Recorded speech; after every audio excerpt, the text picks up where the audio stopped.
All the recordings will be played once only. The test is in 4 sections. At the end of the test, you will be given 10 minutes to transfer your answers to an answer sheet. Now turn to Section 1. Section 1. You will hear a student phoning to inquire about a car for sale. First, you have some time to look at questions 1 to 7.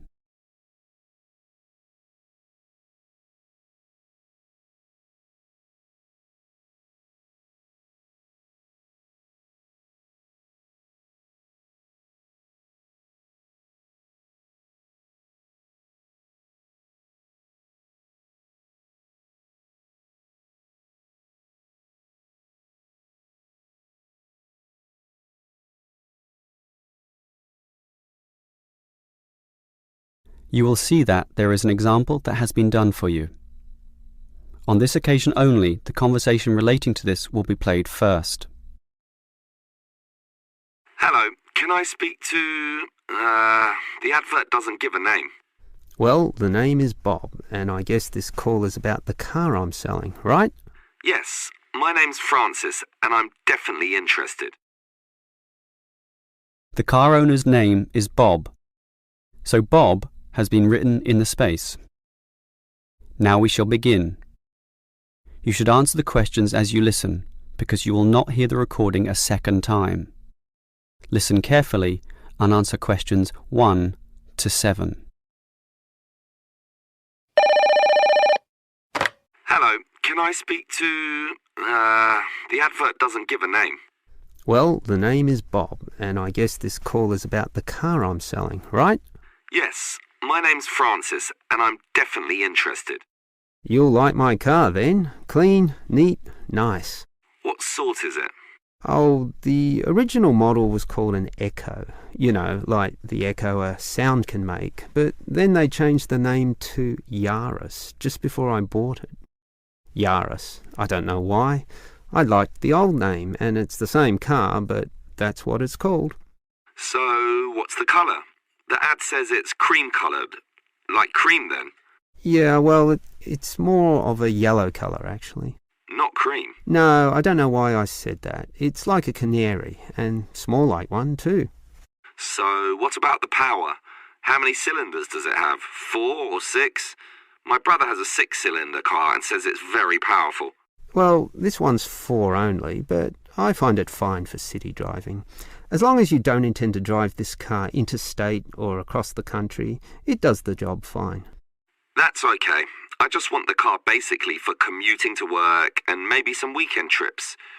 Is it 2-door or 4-door? I suppose it's not 4-door. The car's too small for that, right? Right, just 2 doors, as you say. The front seat bends forward to allow entry into the rear. That's fine by me. This car is just for my girlfriend and I anyway. What about accessories? Radio, CD player, anything else? Does it have an air conditioner? Well, no, it doesn't, but I don't find that a problem. I just open the window. I mean, if you really want, you can pay to have an AC installed. Basically, the only additional feature this car has is a radio, but it's still a great deal. That depends on the price. You say you want $12,800, right? Yep, about that. Well, obviously you expect the price to be reduced to an even figure, right? Well, I don't know. $12,000. $12,500, maybe. If you can lower it a bit, I'll come and have a look, okay? Okay. Let's say $12,400, but I won't lower it any more than that. Certainly not to $12,000. Well, if I can get that better price, I may come over this afternoon. But what year is this car? How old is it? My brother's got a 12-year-old car and it's showing problems. Well, my car was brand new only 3 years ago, but it still looks like it's only been 1 year on the road. Okay, that sounds good. Before you hear the rest of the conversation, you have some time to look at questions 8 to 10.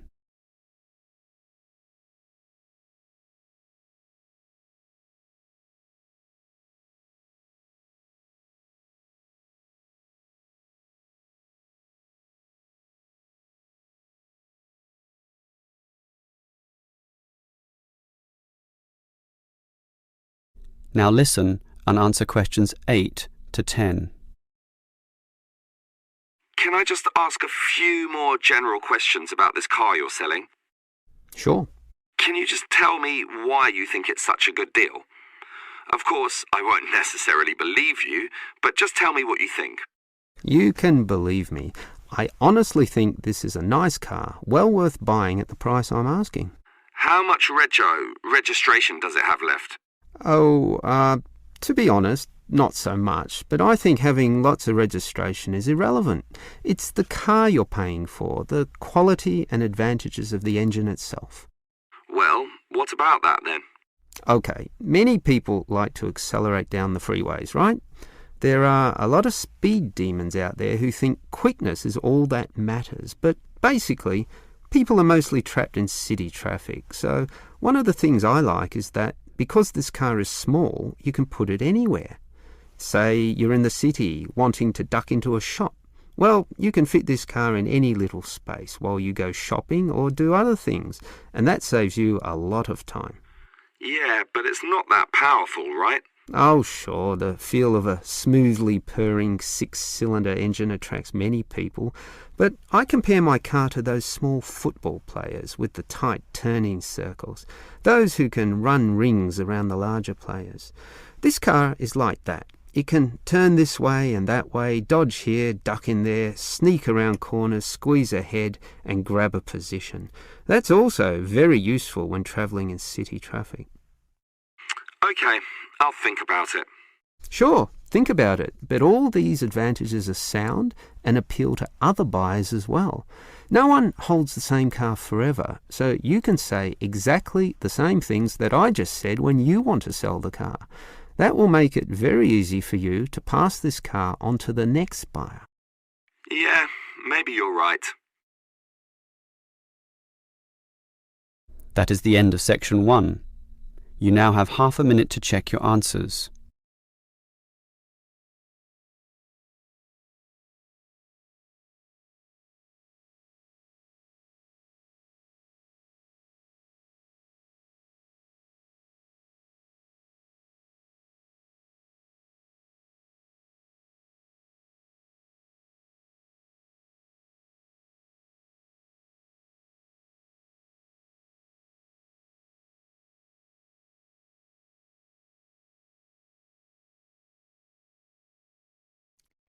Listen to the conversation between Daniel, a Spanish student, and Kira from Greece. Kira is asking about medicine for a cold. And then answer the following questions. First, you have some time to read the questions.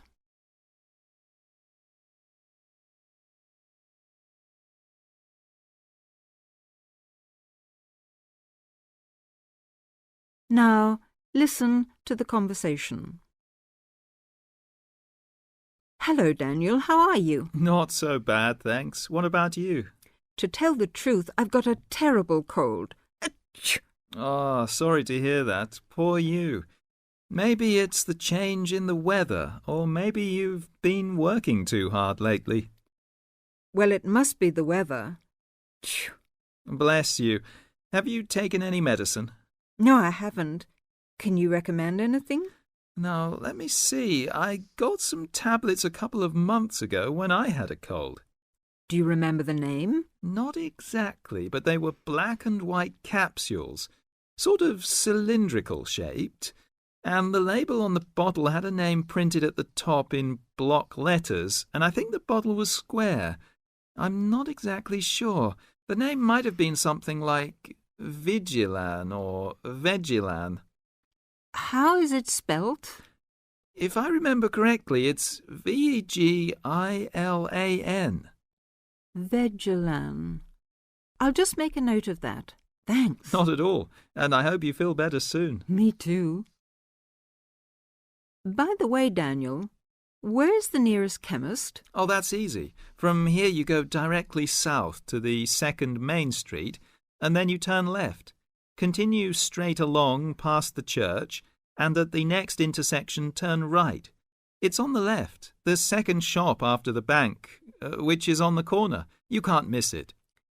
I think I know it. It's just opposite the shoe shop, and there's a greengrocer's between it and the bank. You got it. Mind how you go. Thanks. Well, I'm off now. Bye. Cheerio. See you soon.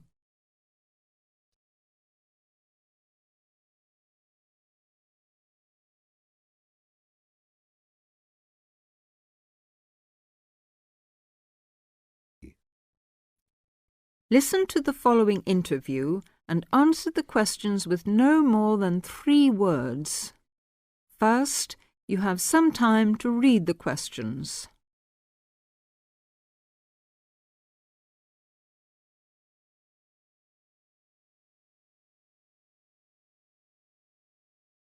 Now, listen to the interview. Good afternoon, Mr. Brown. Do sit down. Now, tell me, what made you apply for this job? Well, I've been wanting to improve my position for some time, and it seemed to me that the job you advertised would give me an opportunity to learn more about marketing and sales techniques in general. Where are you working at present, Mr. Brown? Well, actually, I haven't got a job at the moment. I had a job as chief clerk in the buying department of a retail store, Johnson & King. I expect you've heard of them. But to tell the truth, I didn't quite hit it off with the sales manager. Oh, why was that, Mr. Brown? Well, he was rather old-fashioned in his methods, and the sales policy of the firm seemed to me too slow. I'm a great believer in the personal approach to selling. I took a course in business management at the London Commercial College, and I'm afraid I found Johnson & King's methods very out of date. They first opened in 1880, you know, and I don't think they've changed their ideas since then. Really? In that case, you may be interested to know that our firm first started business in 1870, and we believe that the old slogan, "The customer is always right," still holds good today. I'm afraid our chairman, Samuel Jackson, great-great-grandson of the original founder of the firm, Josiah Jackson, does not approve of high-powered modern selling technique, and with some justification, as our export figures show. We base all our sales technique on Peterson's theory of salesmanship, published in 1900. I presume you've read it. Oh, well, actually, no.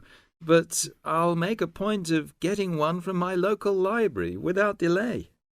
Do that, Mr. Brown, and then come and see me again.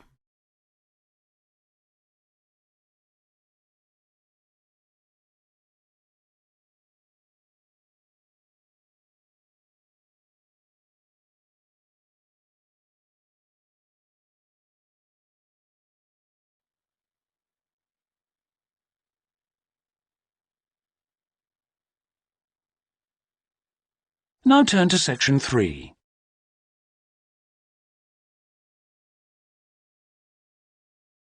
Section 3. You'll hear Melanie, a student, talking to one of her lecturers about her studies. First, you have some time to look at questions 21 to 27.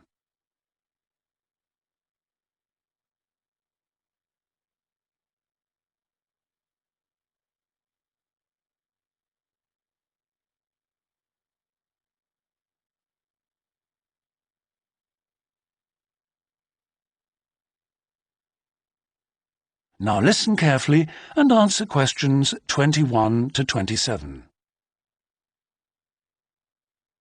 Excuse me, Dr. Johnson.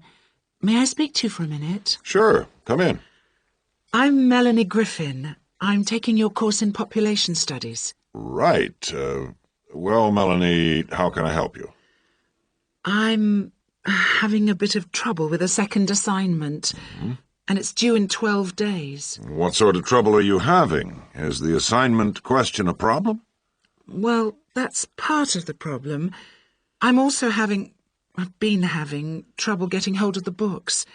I've been to the library several times and all the books are out. Sounds like you should have started borrowing books a bit earlier. Well, I had a really big assignment due in for another course, and I've been spending all my time on that, and I thought... You might get an extension of time to finish your assignment for me. If that's possible, but I don't know... Well, yes, it is possible, but extensions are normally given only for medical or compassionate reasons. Otherwise, it's really a question of organizing your study, and we don't like giving extensions to students who simply didn't plan their work properly. What did you get for your first assignment? I got 87%. Yes, you did very well, indeed. So, obviously, you can produce good work. I don't think I'll need too much extra time, as long as I can get hold of some of the important references. Well, since you did so well in your first assignment, I'm prepared to give you an extra 2 weeks for this one. So that'll mean you'll need to submit it about a month from now. Oh, thank you. Now, what about the reading materials? Have you checked out the journal articles in the list?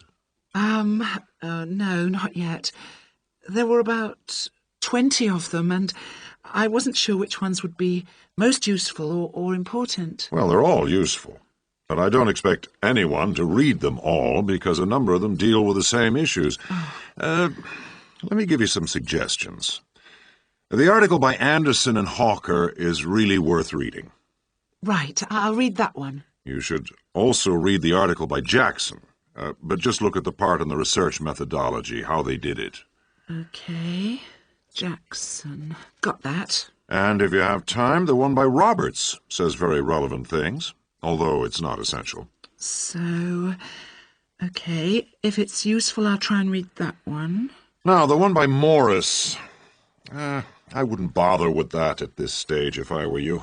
Okay, I won't bother with Morris. Oh, now, someone told me the article by Cooper is important. Well, yes, in a way. But just look at the last part, where he discusses the research results. And lastly, there's Forster. I can't think why I included that one. It's not bad, and could be of some help, but not that much. Before you hear the rest of the conversation, you have some time to look at questions 28 to 30.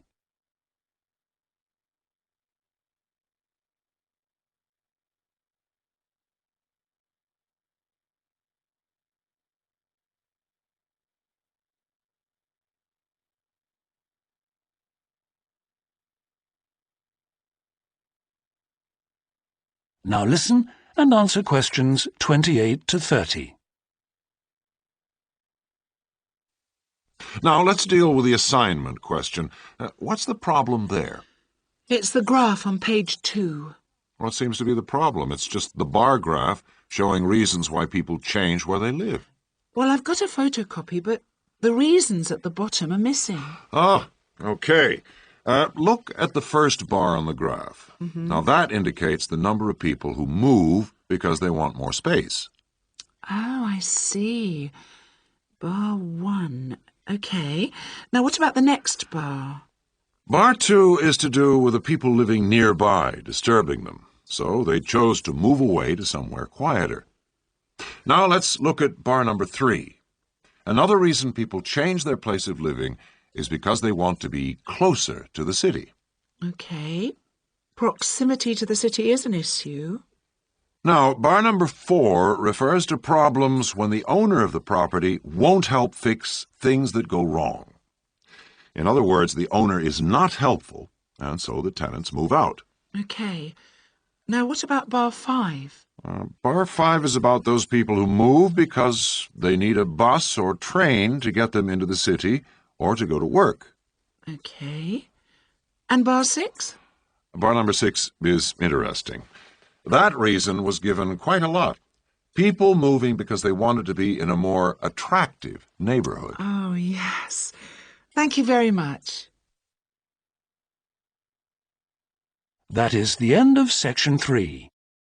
You now have half a minute to check your answers.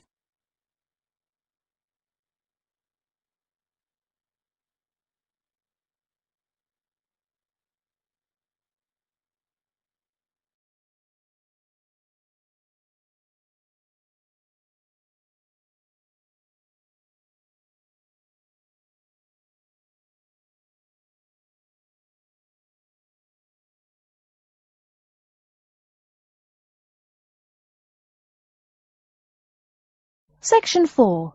You will hear a lecture about Crocodylus niloticus and its living habits. First, you have some time to look at questions 31 to 40.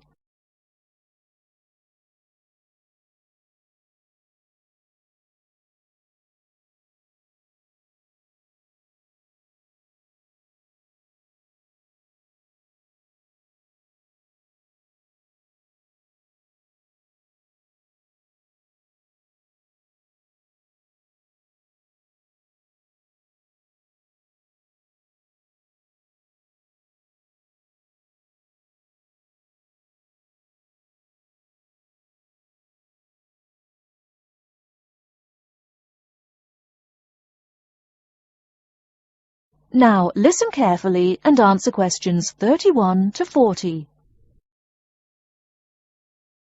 Good morning. Today we will continue our study of Crocodylus niloticus by talking about its living habits. We've already discussed the evolutionary attributes that set it apart from its crocodile relatives. Does everyone remember that? Yes, it has an extremely narrow snout and 3 or 4 rows of protective scales on its back, as compared to 2 rows on other members of the Crocodylus genus. Let's take a look at how these carnivorous man-eaters live, where they live, and finally, whether they really deserve their vicious reputation. To start, I'd like to address a great question posed to me by a student during yesterday's office hours. We talked about the distribution of crocodiles in Africa and saw that they are highly concentrated in the south and west of the continent. This student noticed that on the map displaying the distribution of crocodiles across Africa, there were no crocodiles in the northern region, and found no mention in the literature of the existence of crocodiles in the north of Africa. Why might there be no crocodiles in North Africa? Let's save this question for later in the lecture. To find out more about the social habits of the African crocodile, one researcher named Tara Shine of the University of Ulster in Northern Ireland conducted a survey of the wetlands in Mauritania and received reports of 46 crocodiles living in one group, or float as we say when referring to crocodiles, though the usual number is a little less than half of that.